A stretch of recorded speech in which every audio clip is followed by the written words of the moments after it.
Assalamu alaikum wa rahmatullahi ta'ala wa barakatuh. Alors aujourd'hui, je vais vous parler un peu d'élixir et vous parler de certains constats. Donc là, je ferai cet enregistrement, puis j'en ferai un autre sur une autre question. Et ce barda bismillah ar-Rahman ar-Rahim wa salatu wa salam ala habibina wa habib al-haq sayyidina Muhammad nur al-anwar wa sil al-asrar al-nabi al-maymoun al-nabi al-ummi wa ala alihi al-tahirin wa ashabihi al-akhyar. Je vais vous parler de quelques retours qui, au bout d'un moment, m'ont tilté. C'est parmi les nombreux apprenants que nous avons maintenant sur la plateforme Elixir. Alhamdoulilah, nous n'avons que des retours positifs. Les gens sont très contents. Mais il y a un constat que j'ai pu faire encore ces derniers temps sur les retours. C'est parmi les cours. Donc nous avons les compliments. Ah, machallah, on apprend beaucoup, c'est structuré. Ça donne du sens, j'en apprends beaucoup, etc. Et puis le « j'en apprends beaucoup » revient souvent. Et ce, même de personnes musulmanes depuis longtemps, voire on a des apprenants à l'étranger dans des pays arabes. Et en soi, vous dites beaucoup de choses qu'on n'a jamais entendues. C'est des choses qu'on ne savait pas. Or, sur Elixir, vous savez, on ne s'est pas cassé la tête, on reprend ce qui est connu, ce qui est écrit, c'est dans les livres, c'est référencé, c'est etc. Le plus d'élixir, c'est de donner du sens à tout ça. Par exemple, dans le Coran, il est parlé de qissa, des histoires, ou al-ibra, la signification, la leçon. Je vous raconte quelque chose, et les gens intelligents, nous dit le Coran, doivent savoir en tirer des leçons, donc des significations. Et c'est là qu'est le rôle d'élixir, puisque nos cours sont bâtis. On prend des données qui sont connues. À partir de là, on en développe le sens, les significations, les questions que ça pose. Et troisième point, on en montre la signification initiatique, donc intemporelle, c'est qu'est-ce qu'on en fait aujourd'hui. Donc voilà le plus qu'on a voulu mettre dedans. Et ça, les gens l'ont bien sorti, nous en font un retour.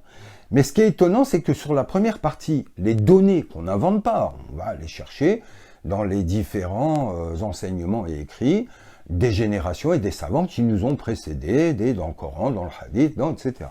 Et là, on nous dit, on en apprend énormément, c'est des choses qu'on n'a jamais entendues, etc. Et en fait, ça m'a ramené un constat que j'ai déjà fait et qui m'a amené à des dénonciations sur l'état de l'islam actuel. C'est qu'en fait, l'islam d'aujourd'hui, c'est comme un package, un all-inclusive. Voilà, c'est ça, et puis point barre. Faut pas regarder à droite, à gauche, derrière, au-dessus, ou quoi que ce soit. Non, c'est ça, et on n'en bouge pas. C'est un islam édulcoré, c'est un résumé pour enfants, c'est toujours les mêmes choses qui nous sont racontées, tout le temps. Il y a des grands personnages qui sont les grands inconnus, il y a des points de doctrine qui sont complètement inconnus, il y a des points de doctrine où la personne visite Facebook 2 minutes et puis elle en fait une doctrine immuable. Et à partir de là, on a un islam, en fait, qui est d'un niveau maternel. Et nous, musulmans, quand on suit, par exemple, les cours d'élixir, les gens me disent, j'ai l'impression de redécouvrir mon islam. J'ai l'impression de ne pas avoir été musulman ou musulmane avant ça.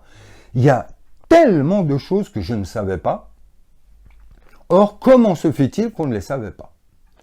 Et moi, je m'en souviens, et je ferai une vidéo là-dessus, sur un témoignage personnel d'une vie que j'ai connue quand j'étais jeune en Algérie, c'est que dans les mosquées, on avait ce qu'on appelait des imams avec un I majuscule, des vrais imams, des gens formés, école coranique, qui avaient donné leur vie à ça, et qui étaient des bibliothèques vivantes, qui étaient des puits de connaissances et des êtres sages, compatissants, très doux.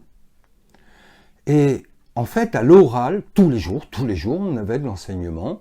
Et ces choses-là, on les avait même à l'oral. C'est-à-dire que même pour les gens qui n'avaient pas de livre, ces connaissances étaient données. Alors, qu'est-ce qui s'est passé? Il s'est passé une rupture.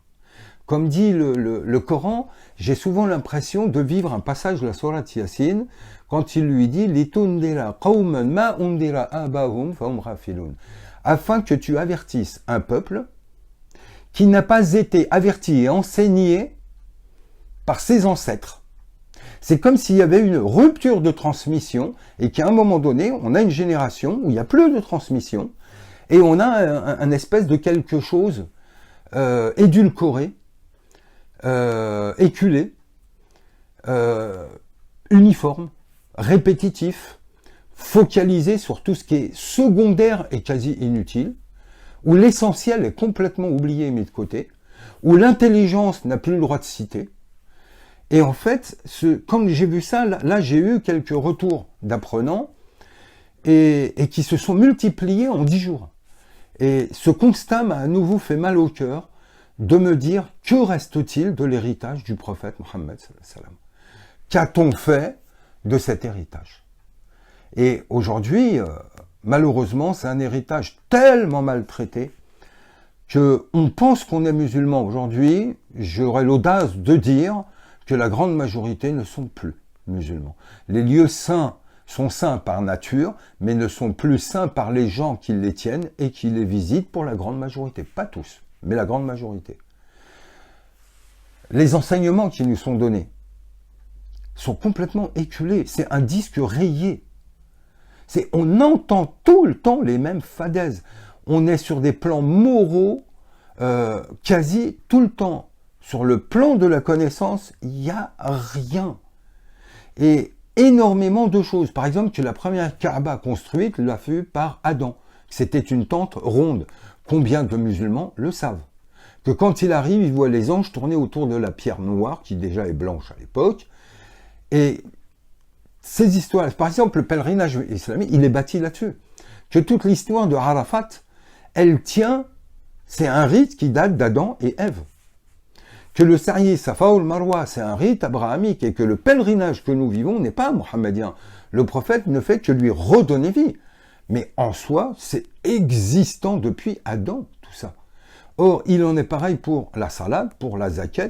Qu'est-ce que la tradition primordiale? Qu'est-ce que l'unité et le fond unique de toutes les traditions que le Coran répète tout le temps? Quand le prophète nous dit « Je ne suis pas une innovation parmi les prophètes, je suis venu rappeler ce que tous les prophètes ont emmené avant moi. » Donc la tradition primordiale, immuable et pérenne. Combien de musulmans le savent? La question des cycles cosmiques, les questions de l'eschatologie. C'est des choses à côté desquelles, aujourd'hui, quand on parle d'amour, de sexualité, puisque nous préparons une thématique sur la question, dans les mosquées, c'est le vide, mais complet.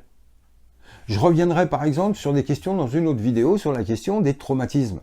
Les traumas que beaucoup de gens aujourd'hui traînent vu l'éducation et les conditions de vie.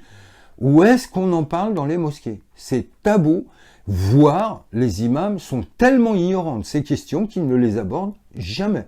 Et les gens restent sans réponse. Et c'est grosso modo, t'en veux plus, débrouille-toi.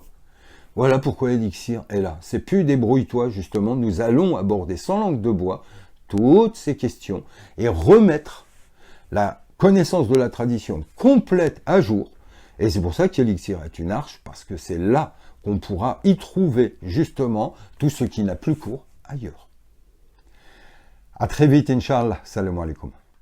اللهم صل على محمد